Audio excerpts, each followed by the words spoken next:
बाद मैं बोल रही हूँ, मैं बहुत शौक में थी कि ऐसा भी कोई सोच सकता है, ऐसी कहानी, ऐसा सब्जेक्ट।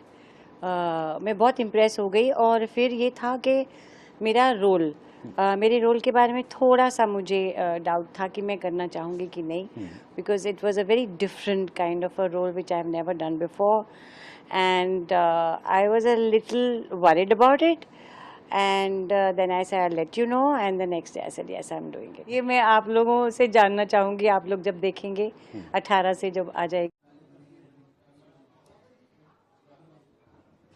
आज सबसे पहले वो ही डिस्कस हुआ कि किस प्रकार से हमारे जो किसान जो हैं उनको दिक्कत नहीं आनी चाहिए, क्योंकि उठान चल रही है और उठान का टाइम है और मंडी की व्यवस्था अच्छी होनी चाहिए, किसानों को किसी प्रकार की दिक्कत नहीं आनी चाहिए, डीएपी की जो दिक्कत है वो नहीं होनी चाहिए। तो इन सारी बातों को लेके बात हुई। और जैसे आपको पता है कि माननीय मुख्यमंत्री जी की बहुत जबरदस्त एक काम करने की गति है। जैसे कल ही उन्होंने अपने पहले कलम से हमारे जो नौजवान जो बच्चे हैं अपने बलबूते पे वो नौकरी पे उनके सारा का सबका सिलेक्शन कराया। 24,000 बच्चों का सिलेक्शन हुआ है। गांव-गांव से हमें फोन आ रहे हैं कि हम अपने बलबूते पे लगे हैं। तो ये एक बहुत बड़ी बात है जहां पे सरकार ने बिना पर्ची खर्ची के काम किया। और वो सारी जो चीजें हैं वो ये नतीजा ये हुआ कि आज के दिन जबरदस्त तरीके से लोग साथ खड़े हैं।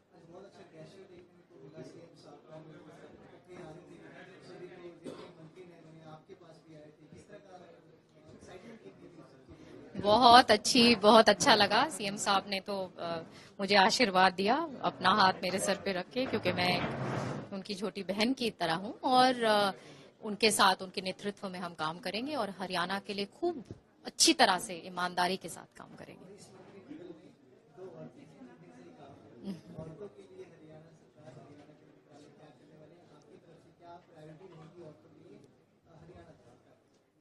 सबसे ऊपर प्रायोरिटी महिलाओं के लिए है और ये हमारा संकल्प पत्र में भी सबसे पहला संकल्प महिलाओं के लिए था। चाहे 2100 रुपए की बात हो, चाहे स्कूटी ग्रामीण लेवल पे, जैसे मैंने कहा कि हमारी बच्चियां काम इतना मेहनत करती हैं, पढ़ाई करना चाहती हैं, आती हैं हमारे पास, बोलती हैं कि हमारे पास ये व्यवस्था, जैसे हमारे स्कूल में कभी कभी उनको साइंस पढ़ना होता है, साइंस नहीं होता, कॉमर्स नहीं होता ग्रामीण लेवल पे, और बहुत काबिल बच्चे हैं और अपनी जी जान लगाते हैं। तो उन बच्चों के लिए, ताकि वो पीछे ना रह जाएं, तो ग्रामीण बच्चियां जब वो जाएं कॉलेजेस में उनके पास स्कूटी हो। तो इस प्रकार की जो चीजें हैं और इन चीजों को आगे लेके जाएंगे, यहीं तक नहीं आगे भी, ताकि ये वर्ग और स्ट्रांग हो। 33% रिजर्वेशन माननीय प्रधानमंत्री जी ने हमारे महिला वर्ग को दिया है और आप इससे देखिएगा कि आगे किस तरीके से ये रूपरेखा बदलेगी, किस प्रकार का पार्टिसिपेशन। आज भी जब हम जाते हैं महिलाओं को सरपंच लेवल पे देखते हैं कितनी एक्टिव हैं। चौधरी बंसीलाल जी ने मेरे पिता के बाद मुझे पगड़ी पहनाई थी और 19 साल हो गए, और अब मैं देखती हूँ कि किस प्रकार से जब हमारी बच्चियां आती हैं मेडल्स लेके, हमारा कितना हम गौरव महसूस करते हैं जब वो आती हैं और सारी सजी हुई होती हैं पगड़ियों में। तो ये एक सोच है जिसको हमें आगे बढ़ाना है। धन्यवाद। See, basically, this has been a proposal that we wanted to bring in a paradigm shift with Indian knowledge systems and as well as alternative models to the study of India's security and strategic thought. Because what all that we teach in JNU at present is mainly Western Anglo-American models. So we thought, why not go beyond Kautilya and other things which is traditionally being taught, and why not? So one of the ideas was from Chhatrapati Shivaji Maharaj, especially his naval, you have Kanoji Angre and others who had a naval policy, fleet, as well as his guerrilla warfare, and even his concept of Hindavi Swaraj, which is basically not studied properly. So we thought that it is important that these unsung heroes also be brought into the mainstream. And the government of Maharashtra, the state government, also evinced interest because Shivaji is an icon. in most of the, at least in Maharashtra and other states. So they were very enthusiastic, and the Maharashtra government has given us 10 crores of corpus. And based on the interest from this corpus, initially we have, this is the thing that we have brought out. We had 3 experts given from their government, meaning the state government, who are experts in Maratha history and others, and 3 of our own faculty under the Dean, School of International Studies, Professor Amitabh Mattu, Professor Jagannathan, and Professor Arvind Yellari, because Arvind Yellari knows Marathi also. So if we have to go to the primary sources and secondary sources, they have formed a few courses, and here they have made it very clear that India is at a point of a very transformatory period, and hence reassessing our own histories and contributions of our icons are also important. And we should also have a very all India type of a strategic thought and narratives. Can new narratives come up? So this is the attempt, and we have floated 3 to 4 courses to begin with. And as and how this grows into a full-fledged center with contributions either from private or from the government of Maharashtra or even from the Union Government of India, we will be looking at this being a full-fledged center which will study security and strategy from an Indo-centric point of view. Can you name some of the courses that has been planned? See, basically, if you see, we have given, this is the thing that has been brought out by the government of Maharashtra, because they have passed it in their cabinet as well. Basically, they sat together. The courses that have been immediately thought of is Indian strategic thought, Maratha military history, Shivaji's naval strategy, India's internal security, India's maritime history, intelligence studies, and guerrilla warfare. Because these are the issues, and also evolution of warfare from the Indian context, meaning how from ancient times India's foreign and security policy, geopolitics and national security, diplomacy and alliance building, knowledge, history and intelligence as a force multiplier. So these are the courses we have suggested, and we do have the faculty.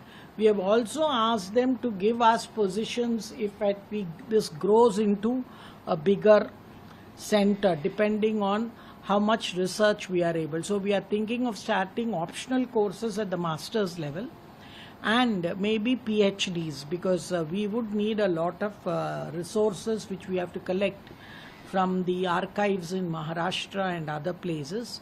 And you also know, for 30 years the Marathas ruled over Delhi. So it is even all the more important, especially the Scindias. So we are thinking of calling one of the Scindia clan, whether they would also like to come to inaugurate this center, because this is a great pride for India's national heritage as well as historical transformation. Ma'am, is there any timeline for the center you have said? We hope to start by the next semester, because the fund was given to us in February. So we think that we will get the interest of 1 year on it, and we can start courses and even plan national seminars, bring out books, and as well as research articles based on research facts and figures. India came 2024 के अंतर्गत आज हमारा CEOs forum organise किया गया, जिसकी अध्यक्षता माननीय केंद्रीय मंत्री श्री जेपी नड्डा जी ने की। और इस फोरम में हमारे इंडियन बिजनेस कंपनीज के साथ साथ बहुत सारे मल्टीनेशनल कंपनीज के सीईओज और सीनियर एग्जीक्यूटिव भी उपस्थित रहे, जिन्होंने सबसे पहले तो भारत के केमिकल्स और पेट्रोकेमिकल क्षेत्र में जो बहुत एक इमेंस पोटेंशियल है उसको लेकर बहुत उत्साह, आशा और ऑप्टिमिज्म व्यक्त किया। और कुछ उनके कंसर्न्स हैं जो सस्टेनेबिलिटी को लेकर, रिसर्च एंड डेवलपमेंट को लेकर, या जो हमारे फ्री ट्रेड एग्रीमेंट्स हैं उसको लेकर, उन सारे पहलुओं पर भारत की सरकार और हमारा मंत्रालय पहले से ही बहुत तेजी से काम कर रहा है। आज जो जियोपॉलिटिकल सिचुएशन है, चाहे हम रशिया यूक्रेन कॉन्फ्लिक्ट के कारण देखें या जो मिडिल ईस्ट में जो क्राइसिस है उसको देखें, इन सारी या चाइना की ओवर कैपेसिटी की बात करें, इन सारी परिस्थिति में इंडिया वेल पोजीशन्ड है। हमारी इकोनॉमी बहुत तेजी से ग्रो कर रही है, स्टेबिलिटी है, पॉलिटिकल स्टेबिलिटी है और गवर्नमेंट का बहुत सारा सपोर्ट इस केमिकल और पेट्रोकेमिकल सेक्टर को है, जहां हम R&D को भी बढ़ावा दे रहे हैं, उसमें इन्वेस्टमेंट कर रहे हैं। मैन्युफैक्चरिंग को बूस्ट करने के लिए PLI जैसी महत्वपूर्ण स्कीम्स हैं और बड़े पैमाने पर इंफ्रास्ट्रक्चर का निर्माण किया गया है। तो ये सारी बातों से सारे CEOs को हमने अवगत भी कराया और उनके जो कंसर्न्स हैं उसके लिए अगर आगे कुछ और भी हमें प्रयास करने की जरूरत है तो उस दिशा में हमारा मंत्रालय सही कदम उठाएगा और लाइन मिनिस्ट्री से भी कंसल्ट करके जो हमें उसमें सुधार लाने की आवश्यकता है उसे हम करेंगे। लग रहा है कि अभी फिलहाल थोड़ा इंतजार करना चाहिए और इस इनिशिएटिव का अभी भरपूर लाभ उठाने का मौका आ गया है और ये इनिशिएटिव बेहद बड़ी बात है हम सभी बिहारियों के लिए। जितने बिहारी कलाकार हैं उन्हें अब स्थानीय कलाकार उन्हें अब यहाँ ही मौका मिलने वाला है और ये बेहद बड़ी बात है बिकॉज बहुत सारे लोग अपने सपनों को लेकर यहीं पे कुछ घर की परिस्थिति तो कुछ फाइनेंशियली कमजोर रहे हैं, इस वजह से भी लोग यहाँ ही रुक गए हैं या नहीं जा पाए हैं कुछ कारणवश। अब उन्हें यहाँ ही मौका मिलेगा, ये बेहद बड़ी बात है। Today at Vijayawada, Congress Party is demanding the Chief Minister of Andhra Pradesh, Mr. Chandrababu Naidu Garu, why he is not fulfilling his Super 6 promises that he had deliberately given at the time of elections. One of the promises, one of the easiest promises to fulfill is the free bus for women. And Mr. Chandrababu Naidu has not even attempted to fulfill even the least of the promises. Our question is why? It has been 4 months since Mr. Chandrababu Naidu has come to power.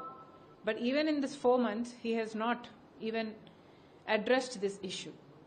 In the state of Telangana, in the state of Karnataka, where Congress Party is in power, the free bus was implemented as soon as 1 week and 1 month in those respective states. But in Andhra Pradesh, why is it taking so long is what Congress Party is questioning. Today, we in fact rode in a bus. A ticket was issued to me and to our party women for our ride. The Congress Party has also decided to write a postcard to Mr. Chandrababu Naidu addressing this issue and appealing to him that this scheme be implemented as soon as possible. This postcard scheme is not only done by us in Vijayawada, but in the next 2 days will be done in every constituency. Thousands of postcards will be posted to Mr. Chandrababu Naidu demanding the free bus for women. हाँ, तो एक तो दिल्ली में नशा करने वाले लोगों की संख्या बढ़ती जा रही है और उससे मतलब नशा करने वाले लोगों का संसार भी उद्ध्वस्त हो रहा है, उनका शरीर भी मतलब पूरा वीक हो रहा है और पूरी अपनी जिंदगी में मतलब वो आनंद के बजाय दुख में मतलब उनकी पूरी जिंदगी जाती है, नशा में उनकी पूरी जिंदगी जाती है। इसीलिए हमारे मंत्रालय का तो प्रोग्राम है ही, हमारा नशा मुक्त भारत अभियान हमने शुरू किया है, तो उसका ही एक पार्ट समझकर हमने दिल्ली के हर बस्ती बस्ती में नशा मुक्त दिल्ली अभियान, इसी तरह का अभियान हमने RPI की तरफ से शुरू किया है। हमारे फखरे आलम गुड्डू जी जो हमारे दिल्ली प्रदेश के अध्यक्ष हैं, उनके नेतृत्व में जगह जगह पर इसी तरह का प्रोग्राम हम कर रहे हैं और नशा करने वालों को मेरा निवेदन है कि आपने नशा नहीं करनी चाहिए। आप नशा करनी है तो आपको कोई उद्योग की नशा करो, आप कोई गाने की नशा करो, आप कोई संगीत की नशा करो, लेकिन इसी तरह की नशा करना ठीक नहीं है। आजकल का कॉलेज के लड़के भी ड्रग लेकर मतलब पूरी जिंदगी बर्बाद करते हैं, शिक्षा में उसका बहुत बड़ा नेगेटिव इफेक्ट होता है। इसीलिए मुझे लगता है कि नशा मुक्त भारत अभियान, नशा मुक्त दिल्ली अभियान, नशा मुक्त बस्ती अभियान, इसी तरह का अभियान हमने दिल्ली में शुरू किया है और सभी नौजवानों को मेरा कहना है कि नशा आप मत करिए और आप अपनी जिंदगी में अच्छा सुधार।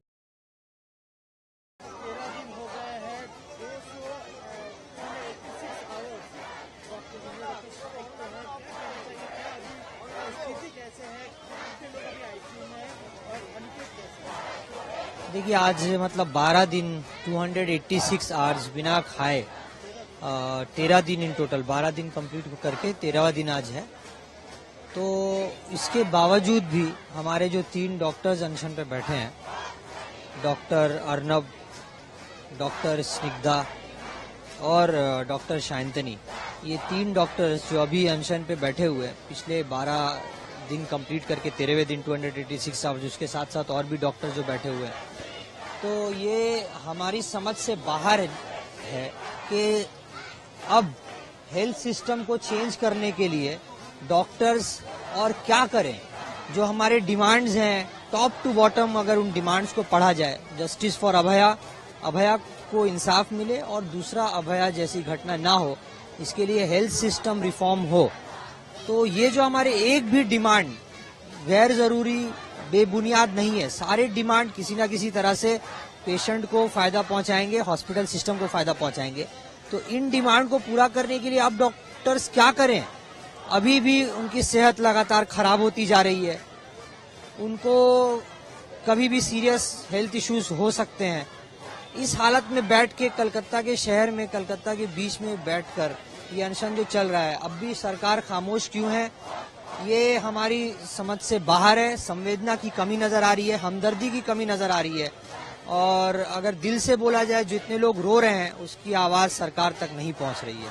अगर कुछ होता है तो सरकार इसके लिए जिम्मेदार है। अभी तक कोई कम्युनिकेशन नहीं आया। हम लोग पहले दिन से ही बोल रहे हैं, हम लोग हमेशा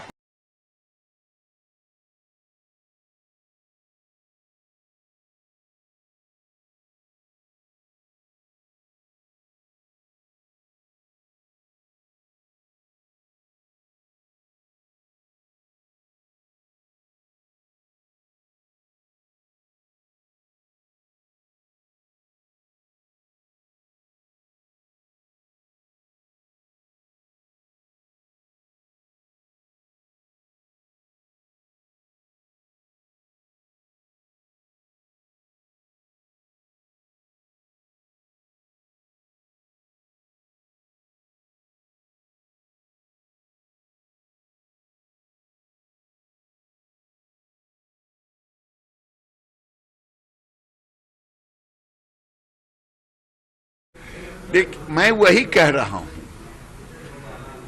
बहराइच पे तेजस्वी यादव की जुबान नहीं खुलेगी, बंगाल पे राहुल गांधी, तेजस्वी यादव, अखिलेश यादव, इन लोगों की जुबान नहीं खुलेगी। ये मुस्लिम वोट के लिए आज जब बहराइच की घटना हुई, एक शब्द नहीं अखिलेश यादव के जुबान से खुला, केवल मुस्लिम वोट के लिए। उनका तो डीएनए में ही हिंदू विरोधी है, क्योंकि माननीय स्वर्गीय उनके पिता मुख्यमंत्री मुलायम सिंह यादव जी ने कार सेवकों को गोली से भूंजा था और कहा था जरूरत पड़ेगा तो और भूंजूंगा। तो इसलिए उनके डीएनए में हिंदू विरोधी है। फारूक अब्दुल्ला बोल रहे हैं सरकार मेरी बंदी है, स्टेट हुड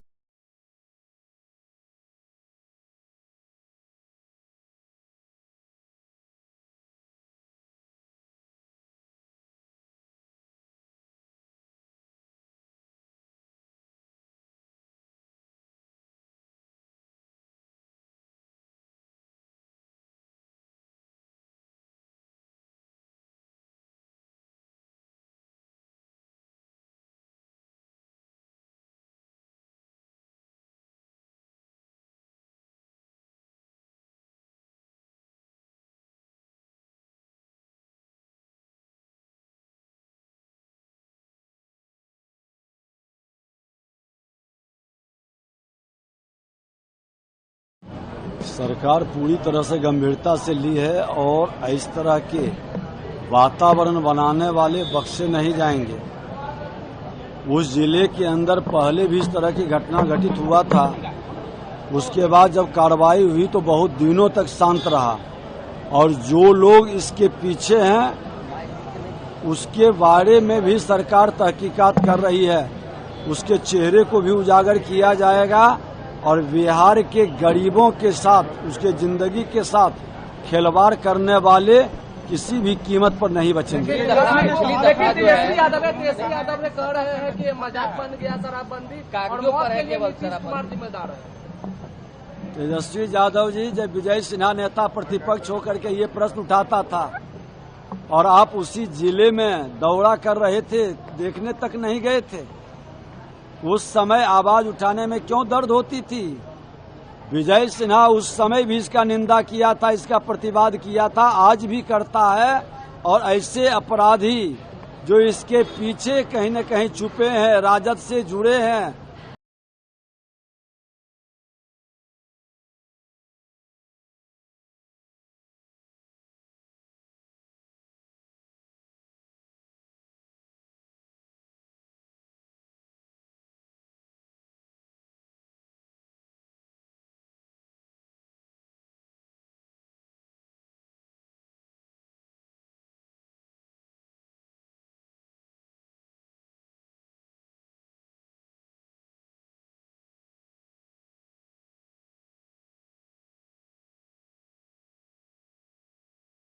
बिहार में तेजस्वी यादव के निशाने पर मुख्यमंत्री हैं, कह रहे हैं कि बतौर सरकार एनडीए सरकार बिहार में फेल हो गई। देखिए, आंकड़ा 25 के ऊपर जा चुका है। सरकार इसमें भी चाह रही थी, इस तरह के दुर्भाग्यपूर्ण मौतों में भी, कि फजिंग करें डेटा के साथ। ये उचित नहीं है। जो नेता प्रतिपक्ष तेजस्वी जी ने कहा, वो एक एक इंसान कह रहा है बिहार। कहाँ है मुख्यमंत्री जी?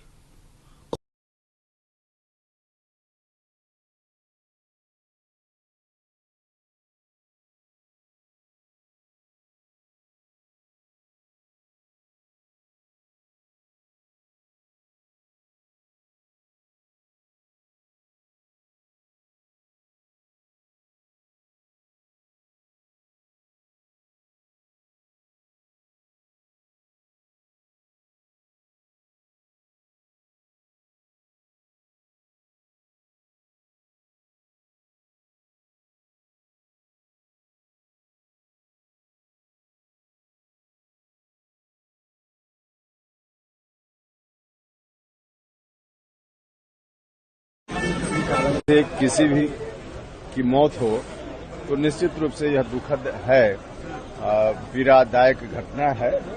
लेकिन अब सब लोगों को समझना चाहिए, शराब पीने से हानि ही हानि है। कोई अभी का अभी मर जाता है, कोई कुछ सालों के बाद बीमारी से ग्रस्त होकर मरेगा। तो शराब वर्जित करना चाहिए, लोगों को नहीं पीना चाहिए। सब लोगों से आग्रह है, और आप लोगों से भी, तमाम बुद्धिजीवी, सामाजिक राजनीतिक कार्यकर्ताओं से, कि समाज के लोगों को प्रशिक्षित करें ताकि लोग पीने की आदत को त्यागें। जनता दल के लोग कह रहे हैं कि अगर पूर्ण रूप से शराबबंदी अगर कानून नहीं सफल हो रहा है तो कुछ संशोधन कर देनी चाहिए। देखिए, कहीं भी कोई कानून है, हत्या के खिलाफ भी कानून है। तो क्या दुनिया का कोई देश, हिंदुस्तान का कोई राज्य, कोई थाना है जहां कोई कहे कि हत्या बिल्कुल बंद हो गई? इसका मतलब हत्या का रोकने का जो कानून है, उस कानून को समाप्त कर देना चाहिए, ऐसा थोड़े है। हाँ, कानून को ठीक से कार्यान्वित किया जाए, इसकी जरूरत है। लेकिन इसमें भी जब तक आम लोगों का ठीक से सहयोग नहीं मिलेगा, तब तक सिर्फ सरकार के बूते यह काम संभव नहीं हो सकता। 2 राज्यों में चुनाव होने हैं, हरियाणा, झारखंड और महाराष्ट्र में, कैसे देख रहे हैं आप? बिहार में बाईपोल भी है सर। हाँ ठीक है, चुनाव है। अब चुनाव सब लोग अपनी अपनी उम्मीदवारी देंगे, जनता के हाथ में है, जनता फैसला करेगी। लेकिन हरियाणा में जिस तरह से पहले से मीडिया से लेकर एग्जिट पोल क्या कुछ कह रहे थे लोग, और रिजल्ट जो